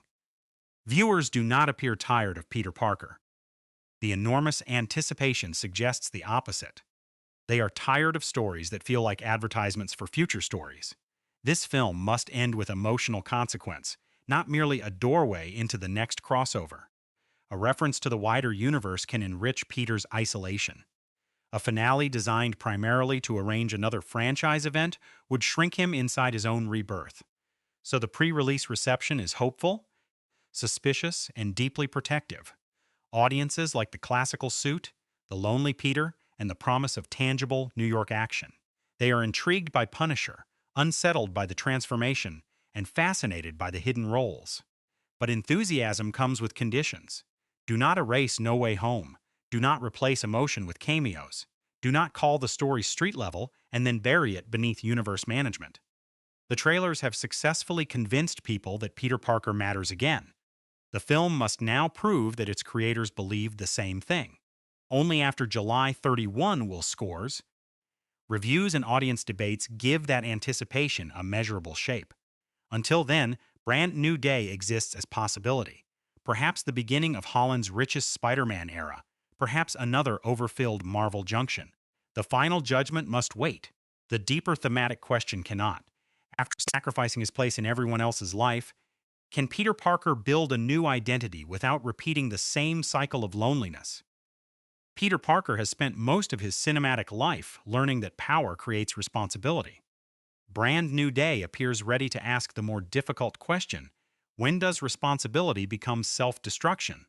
The official premise finds Peter fighting crime full-time in a city that no longer knows his name, watching his former friends move forward without him. He has not merely accepted loneliness as the price of heroism. He has organized his entire existence around it. That makes the film's central threat larger than an invisible villain or a dangerous physical transformation. Peter may have begun believing that disappearing is the purest form of love. SunnyPictures.com, that belief contains enough truth to become dangerous. Peter protected MJ and Ned by leaving them alone. He prevented his enemies from using them against him. He honored the terrible choice made at the end of No Way Home. But a sacrifice can be morally necessary in one moment and emotionally poisonous when repeated forever. Peter has turned a crisis decision into a permanent identity.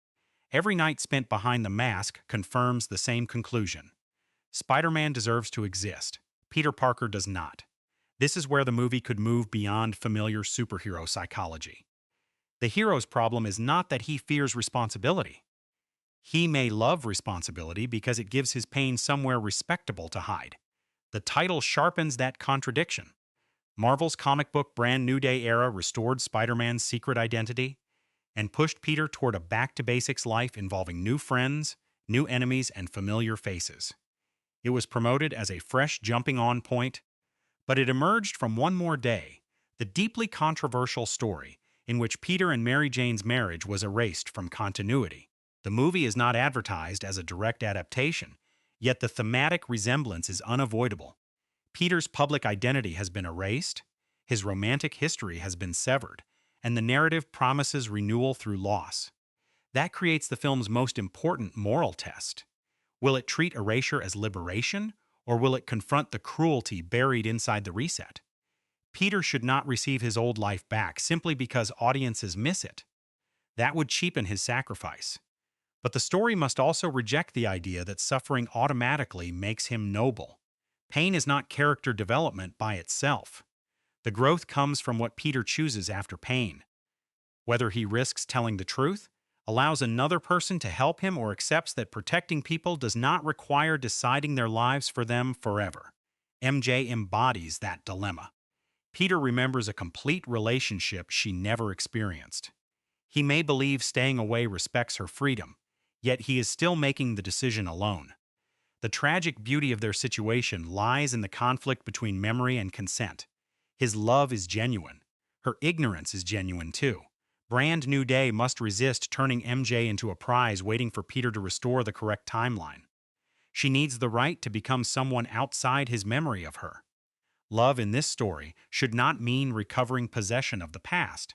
It should mean meeting another person as she is now, even when doing so hurts. The physical evolution threatening Peter's existence gives that emotional conflict a body. Marvel's official synopsis confirms that the pressure surrounding Spider-Man produces a surprising transformation, while Sony describes it as something Peter may not have the power to control. Read symbolically, his body is doing what his mind refuses to do, changing under accumulated pressure. Peter has compressed grief, fear, and desire beneath constant activity. Now the repression becomes visible. He cannot simply swing faster or punch harder because the battlefield is himself. The hero who controls every fall may finally confront something he cannot catch. That is why Bruce Banner and Frank Castle make such useful thematic mirrors. Bruce lives with a second physical identity that can overwhelm the first. Frank has allowed grief to become an endless mission. Peter stands between them. One warns what happens when power separates from selfhood. The other warns what happens when pain becomes purpose. Neither man offers a complete answer. Bruce's restraint can become isolation. Frank's certainty can become brutality. Peter must find a third path, in which responsibility does not demand either suppression or vengeance. The invisible villain described by Sony could extend the same idea outward. An enemy nobody can see forces Peter to question perception, instinct, and trust. More importantly, invisibility reflects his own social condition. Peter moves through New York as someone erased from meaningful recognition. Spider-Man is visible everywhere, on screens, in headlines, above the streets, while the person inside the suit has almost ceased to exist. Heroism has made him publicly unavoidable and privately absent. That contradiction is pure Spider-Man, adored as an image, misunderstood as a person. The film's legacy will depend on whether it protects that intimacy once the spectacle expands. Hulk-sized action, multiple villains, and wider MCU connections can serve Peter's journey, but they cannot become substitutes for it. The strongest Spider-Man stories make impossible danger feel personal. A collapsing building matters because someone Peter loves is inside. A villain matters because his choices expose something Peter fears within himself. A crossover matters only when it changes the character standing at the center. Should Brand New Day conclude mainly by arranging another franchise event, its emotional promises will feel borrowed. Should it conclude with Peter choosing human connection despite its risks, the film could justify every explosion surrounding him. Destin Daniel Cretton therefore carries an opportunity larger than restarting a successful series. He can redefine adulthood for Holland's Spider-Man. Earlier films asked whether Peter was ready to become an Avenger, inherit technology, or survive without mentorship. This one appears to ask whether he can build a life that is not measured only by what he gives up. Growing older should not mean becoming endlessly harder. It should mean recognizing limits, accepting uncertainty, and understanding that needing people is not a heroic failure. The only honest verdict before release is that Spider-Man, Brand New Day, is promising, not proven. Its foundation is strong. A lonely Peter, a classical visual identity, physical action, and a conflict rooted in the consequences of No Way Home. Its dangers are equally visible: overcrowding, crossover dependence, and the temptation to reverse painful choices for easy applause. The finished film will decide which instinct wins when it opens on July 31, 2026. But its potential final message already feels clear. Peter Parker does not need another lesson about sacrificing himself. He has mastered that lesson so completely that it is destroying him. His real challenge is learning that a new day is not created by forgetting yesterday, replacing old relationships, or hiding forever behind responsibility. It begins when he accepts that being human, messy, vulnerable, connected, and known is not the weakness Spider-Man must overcome. It is the reason Spider-Man exists.